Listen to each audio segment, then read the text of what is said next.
사랑하는 은혜와 진리 장로교회 교우 여러분, 어젯밤도 평안하셨습니까? 오늘도 우리에게 구원의 은혜를 베푸신 하나님의 그 놀라운 은혜를 기억하고 우리의 삶 속에서 모든 순간마다 주님의 말씀대로 순종하며 살아가는 저와 여러분이 되시기를 주님의 이름으로 축원합니다. 오늘 새벽에 만나 본문은 출애굽기 17장 1절에서 7절입니다.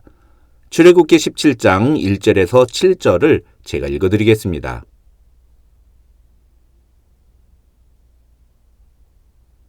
이스라엘 자손의 온 회중이 여호와의 명령대로 신광야에서 떠나 그 노정대로 행하여 르비딤에 장막을 쳤으나 백성이 마실 물이 없는지라. 백성이 모세와 다투어 이르되 우리에게 물을 주어 마시게 하라. 모세가 그들에게 이르되 너희가 어찌하여 나와 다투느냐? 너희가 어찌하여 여호와를 시험하느냐?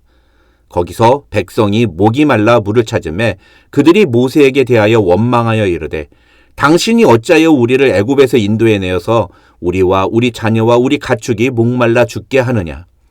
모세가 여호와께 부르짖어 이르되 내가 이 백성에게 어떻게 하리이까? 그들이 조금 있으면 내게 돌을 던지겠나이다. 여호와께서 모세에게 이르시되 백성 앞을 지나서 이스라엘 장로들을 데리고 나일강을 치던 네 지팡이를 손에 잡고 가라. 내가 호렙산에 있는 그 반석 위 거기서 네 앞에 서리니 너는 그 반석을 치라. 그것에서 물이 나오리니 백성이 마시리라. 모세가 이스라엘 장로들의 목전에서 그대로 행하니라.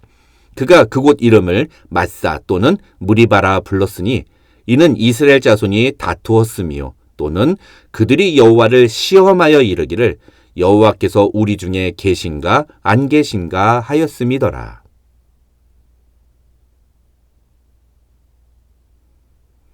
(430년간) 애굽에 종살이를 하던 이스라엘 자손들은 모세의 인도하에 애굽을 떠나 하나님이 예비하신 젖과 꿀이 흐르는 가나안 땅을 향해 나갑니다. 그런데 하나님은 애굽에서 동쪽으로 가면 가나안 땅으로 편하고 빠르게 갈 수 있는 길을 놔두고 남쪽으로 내려가라고 이스라엘 자손들에게 명령하셨습니다. 그 길을 따라 이동한 이스라엘 자손들은 앞에는 홍해가, 뒤에는 애굽의 군대가 뒤쫓아오는 위기를 경험합니다. 그 위기의 순간에 하나님은 홍해를 둘로 가를 뿐만 아니라 여러 가지 기적으로 이스라엘 자손들을 보호하시며 그들이 홍해를 마른 땅으로 건너게 하셨습니다. 이 기적을 경험한 이스라엘 자손들은 하나님께 열광적으로 찬양을 올려드렸습니다. 그러나 그런 찬양도 3일이 채 가지 않았습니다. 홍해를 건넌 후 사흘간 광야길을 건너면서 그들은 물을 구하지 못하는 환경에 봉착하게 됩니다. 그리고 사흘 만에 겨우 마라에서 물을 만났지만 그 물은 마시기 어려운 물이었습니다. 그때 하나님은 그 물을 바꾸셔서 이스라엘 자손들의 목마름을 해결하셨습니다. 그리고 한 달 후 이스라엘 자손들은 다시 하나님께 원망했습니다. 이번에는 먹을 것을 마음대로 먹지 못한다는 것이 그 이유였습니다. 그러자 하나님이 이번에는 밤에는 메추라기로 그리고 아침에는 만나로 이스라엘 자손들을 배불리 먹이셨습니다. 이 만나는 앞으로 40년간 매일 아침마다 이스라엘 자손들이 경험하게 될 하나님의 초자연적인 기적의 능력이었습니다. 이상이 출애굽기 15장과 16장에 기록된 내용입니다. 이 15장과 16장에 나오는 내용의 공통점은 먹는 것과 관련된 이야기라는 것입니다. 그런데 중요한 것은 이 모든 것은 하나님의 인도하심에 의해 이스라엘 자손들이 경험한 일이었다는 것입니다. 하나님이 이스라엘 자손들을 이끄신 길은 길도 험할 뿐더러 무엇보다도 먹을 것을 찾기가 쉽지 않은 곳이었기 때문에 사람들이 잘 이용하지 않는 길이었습니다. 그런데 하나님은 그런 광야로 이스라엘 백성들을 인도하셨다는 겁니다. 오늘 본문 1절을 보면 성경은 이스라엘 자손의 온 회중이 여호와의 명령대로 신광야에서 떠나 그 노정대로 행하여 르비딤에 장막을 쳤으나 백성이 마실 물이 없는지라고 말합니다. 분명히 하나님이 인도하신 길이었습니다. 하나님이 명령하신 대로 움직였습니다. 그런데 그 길에서 이스라엘 자손들은 마실 물이 없는 상황을 맞이하고 맙니다. 사람들은 하나님이 인도하시는 길은 모든 것이 넉넉하고 풍족할 것이라고 생각합니다. 실제로 하나님은 우리의 인생을 넉넉하고 풍성하게 해주십니다. 시편 65편 8절과 9절을 보면 주께서 아침 되는 것과 저녁 되는 것을 즐거워하게 하시며 땅을 돌보사 물을 대어 심히 윤택하게 하시며 하나님의 강에 물이 가득하게 하시고 이같이 땅을 예비하신 후에 그들에게 곡식을 주시나이다 라고 성경은 말합니다. 이 말씀대로 분명히 하나님은 우리의 삶을 윤택하게 하시고 물이 가득하게 해주시는 분입니다. 출애굽기 15장부터 오늘 본문에 나오는 스토리들의 결론도 어떻게 끝납니까? 물이 마실 수 없이 쓰다니까 그 물을 단물로 바꿔주십니다. 먹을 게 없다니까 만나와 메추라기를 내려주시고 오늘 17장에서는 마실 물이 없다니까 반석에서 물을 터뜨려 주십니다. 그러면 아니 애초에 하나님이 그런 길로 인도하시지 않으면 되는 거 아닙니까? 그리고 사흘길을 물 없이 걸어갔다면 마라에서 쓴 물이 아니라 단물을 만나게 해주시면 되는 거 아닙니까? 한 달 동안 먹을 것도 제대로 먹지 못하고 광야길을 걸어갔다면 하나님이 이스라엘 자손들에게 들에서 양이나 소떼를 만나게 하셔서 고기를 배불리 먹을 수 있도록 그냥 그렇게 해주시면 되는 거 아닙니까? 그런데 왜 하나님은 굳이 이렇게 어렵게 일을 진행하시고 이스라엘 백성들을 인도하시는 걸까요? 게다가 마라에서 이스라엘 자손들이 물이 없다는 이유로 하나님께 어떤 태도를 취했는지를 알았다면 이번에는 하나님이 알아서 물이 있는 쪽으로 인도하시면 얼마나 좋습니까? 그런데 1절을 보면 이번에도 하나님이 인도하신 르비딤에 물이 없었습니다. 그러자 2절과 3절을 보면 이스라엘 백성들은 이번에도 어찌하여 우리를 애굽에서 인도해내서 우리와 우리 자녀와 우리 가족이 목말라 죽게 하느냐 하며 모세에게 원망과 불평을 늘어놓습니다. 4절을 보면 모세가 하나님께 조금 있으면 저들이 내게 돌을 던질 것 같습니다 라고 말하는 것으로 봐서 이 상황도 만만치 않게 심각했던 것 같습니다. 그런데 신학자들은 오늘 본문에 기록된 사건은 구속사적으로 매우 중요한 의미가 있는 사건이라고 설명합니다.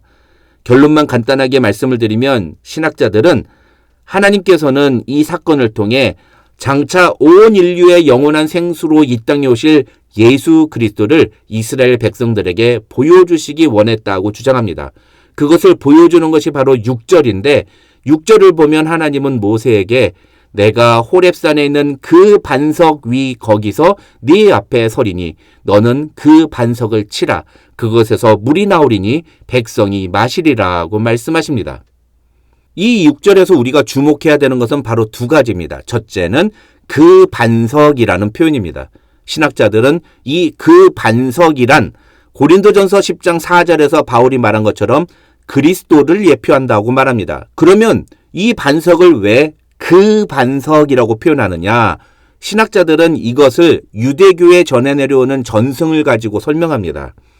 유대교 전승에 따르면 하나님은 이 르비딤 사건 때부터 이스라엘 자손이 가나안 땅에 입성하기 전까지 좀 더 구체적으로 말하면 민수기 19장까지 이 반석이 이스라엘 자손을 따라다니면서 물을 내게 하셨다고 합니다.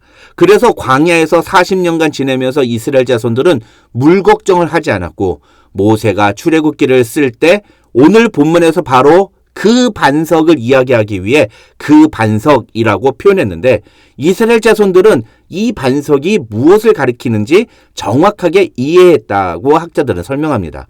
실제로 고린도전서 10장 4절에서도 바울은 그 반석을 가리켜 그들을 따르는 신령한 반석이라고 표현함으로써 이 유대교의 전승을 따랐다고 학자들은 설명합니다. 어쨌든 중요한 것은 이 반석은 장차 우리와 동행하시며 우리에게 생수를 제공하시는 예수 그리스도를 상징한다는 것입니다. 둘째는 하나님께서 모세에게 내가 네 앞에 서리니 라고 말씀하시는데 이것은 당시의 위계 질서에 따르면 절대로 있어서는 안 되는 일이라는 겁니다. 왜냐하면 고대 근동에서는 윗사람이 아랫사람 앞에 서는 것은 일종의 굴욕적인 모습이었기 때문이라는 겁니다. 그리고 누구 앞에 선다는 표현은 주로 법정에서 죄인이 판사 앞에 서는 상황을 묘사할 때 쓰는 표현인데 하나님이 지금 이 표현을 사용하시는 것은 물이 없다고 불평하는 백성들을 대신해서 자신이 심판대 앞에 서겠다는 의미라고 학자들은 설명합니다. 그래서 하나님은 그 반석을 치라고 명령하셨고 그것은 곧 자신을 치라고 명령하시는 것과 같은 의미이며 이것은 또 우리 죄를 대신해서 핍박받으시는 예수 그리스도를 상징하는 사건이라고 학자들은 설명합니다. 하나님은 이렇게 해서라도 이스라엘 자손들을 선택하시고 그들을 책임지시며 보호하시겠다는 자신의 의지를 보여주셨습니다. 그리고 이것은 그때 한 번만 있을 사건이 아닌 앞으로 자기 백성을 저희 죄에서 구원하기 위해 이 땅에 오실 예수 그리스도를 통해 영원히 이어질 약속이었습니다. 그러나 이스라엘 자손들은 이러한 하나님의 계획과 의도를 알지 못했습니다. 그리고 그들은 이 무리바에서의 사건을 통해 하나님이 우리 중에 계신가 안 계신가를 질문하기 시작합니다. 이 7절에 나오는 여호와께서 우리 중에 계신가 안 계신가 하였음이더라는 문장은 지금 목말라 죽겠는데 물도 주지 않는 하나님이 우리와 함께 계신다고 할 수 있는가? 이런 뜻입니다. 자신의 필요를 채워주지 않는 하나님은 인정할 수 없다는 지극히 인본주의적이며 자기중심적인 모습인 것입니다. 오늘날에도 이런 생각을 가지고 교회를 다니는 사람들이 많습니다. 예수 믿고 구원받아 신앙생활을 하면 하나님이 축복을 해주셔서 인생의 문제들이 다 해결되고 그래야 내 삶이 증거가 되고 전도도 하고 그러지. 아니 예수 믿으니까 더 힘들고 어려운 일만 계속 일어나면 누가 예수를 믿겠느냐고 말합니다. 내 삶의 작은 문제 하나도 알아서 해결해 주지 않는 하나님을 어떻게 믿으라고 말할 수 있겠냐는 겁니다. 이스라엘 백성들이 가나안 땅을 향해 나아가듯 우리 역시도 천국을 향해 나아가는 사람들입니다. 그런데 하나님은 이스라엘 백성들에게 그러셨듯이 우리도 거칠고 험한 광야 같은 인생을 걷게 하십니다. 그 여정은 결코 만만하지 않습니다. 마치 오늘 본문에 나오는 광야처럼 먹을 것이 넉넉하지 못하고 험한 길의 연속일 수 있습니다. 그러나 하나님은 우리에게 그 길을 걸어가라고 하십니다. 그러면서 하나님은 그 여정에서 우리와 함께 하시며 우리의 필요를 채워주시는 분입니다. 그리고 마침내 우리에게 영원한 생명수 되시는 예수 그리스도를 보내주셔서 우리와 함께 하시겠다고 약속해 주셨습니다. 그 약속을 믿고 우리는 주님이 인도하시는 그 길을 걸어가야 합니다. 오늘도 우리와 함께 하시는 예수 그리스도를 바라보며 이 광야 같은 인생길에서 하나님을 향한 신실한 믿음을 주께 올려드리는 저와 여러분이 되시기를 주님의 이름으로 축원합니다.